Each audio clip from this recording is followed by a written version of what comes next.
السلام علیکم، میرا نام عبدالقادر ہے۔ موجودہ پاکستان کے جو حالات ہیں، خاص طور پر معاشی حالات، انتہائی افسوسناک ہیں۔ کسی ملک کی جو ریڑھ کی ہڈی ہوتی ہے وہ وہاں کی بزنس کمیونٹی ہوتی ہے، اور پاکستان میں اس وقت انفارچونیٹلی یہاں کے جو کارخانے ہیں، انڈسٹریلسٹ ہیں، وہ ایک ایک کر کے بند ہو رہے ہیں، اور موسٹ آف دیم جو ہے وہ بنگلہ دیش جا رہے ہیں یا کسی اور ملک میں جا کے اپنے انویسٹمنٹس کر رہے ہیں، ویتنام جا رہے ہیں۔ اب یہ وہ حالات ہیں جس کی وجہ سے پاکستان جو ہے وہ فائنینشلی سفر کرے گا آئندہ آنے والے وقت میں۔ اگر ہم نے اس پہ قابو آج نہ پایا تو تیار رہیے کہ آنے والے وقت میں پاکستان کو ایک ٹف ٹائم فیس کرنا پڑ سکتا ہے۔ اب یہ چیز ہو کیوں رہی ہے؟ پاکستان میں جیسے ہی حکومت بدلتی ہے پالیسیز بدل جاتی ہیں، لیکن جو کاروباری طبقہ ہے، انڈسٹریلسٹ ہے، وہ وہیں کا وہیں ہوتا ہے۔ اس کی جو سب سے بڑی ریزن ہے وہ غیر متزلزل پالیسیز ہیں جو گورنمنٹ بناتی ہے انڈسٹریلسٹ کے لیے، بزنس کمیونٹی کے لیے، کارخانوں کے لیے، امپورٹرز کے لیے، ایکسپورٹرز کے لیے۔ وہ ہر آنے والے وقت کے ساتھ وہ چینج ہو جاتی ہے۔ وہ چاہے ای وی پالیسی ہو، وہ چاہے ایکسپورٹ پالیسی ہو، چاہے امپورٹ پالیسی ہو، ہر بزنس مین جو ہے وہ اس کے دل کو ہر وقت یہی دھچکا لگا رہتا ہے کہ پتہ نہیں اگلے ہفتے یہ پالیسی رہتی ہے کہ نہیں رہتی، چینج ہوتی ہے کہ اسٹیبل رہتی، کچھ پتہ نہیں ہوتا۔ یہ جو انسٹیبلٹی ہے، یہ کسی بھی ملک میں اگر ہو تو وہاں کا جو بزنس سیکٹر ہے، کمیونٹی ہے، وہ کبھی بھی کمفرٹیبلی وہاں پہ کام نہیں کرتی۔ اور وہ تو دور کی بات، جو باہر سے جس نے آ کے انویسٹ کرنا تھا وہ تو بڑی دور کی بات ہے، وہ تو کبھی بھی نہیں آتا۔ میں آپ کو ایک واقعہ بتاتا ہوں۔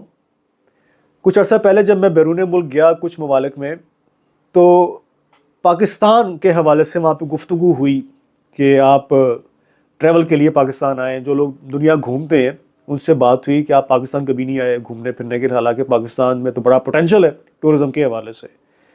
تو آپ یہ چیز جان کر حیران ہو جائیں گے، جس طرح میں بھی ہوا تھا، کہ وہ یہ کہتے ہیں کہ ہم پاکستان کے بارے میں جو سوچتے ہیں وہ آپ ہم سے نہ ہی پوچھیں۔ تو میری کیوریوسٹی اور بڑی۔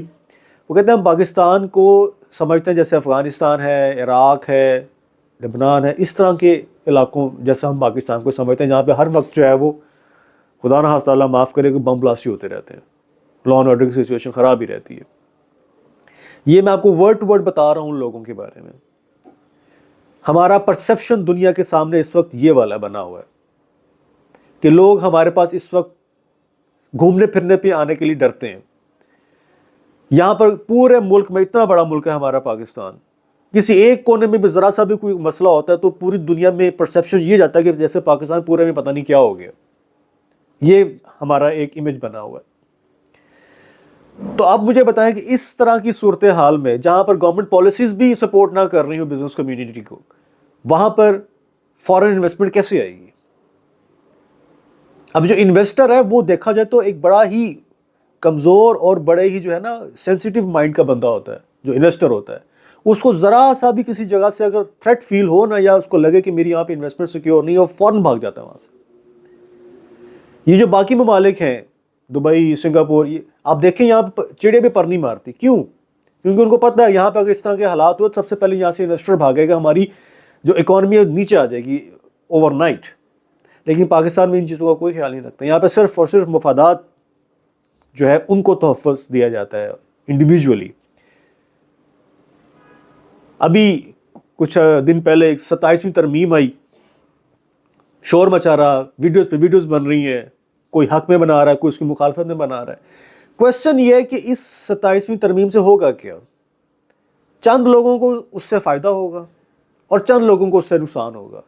یہ جو 24 کروڑ عوام ہے یہ کہاں جائے؟ اس کے بارے میں کون سوچے گا؟ کب سوچے گا؟ میں تو ہمیشہ وہ بات کرتا ہوں جس کا تعلق ڈائریکٹ 24 کروڑ عوام سے ہے، نہ کہ ایک اسپیسیفک گروپ کے ساتھ ہو یا چند لوگوں کے ساتھ ہو۔ تو لہٰذا ہمیں اس چیز سے باہر نکلنا پڑے گا اور اس ملک کے بارے میں سوچنا پڑے گا۔ ملتے ہیں اگلی ویڈیو میں۔ اللہ حافظ۔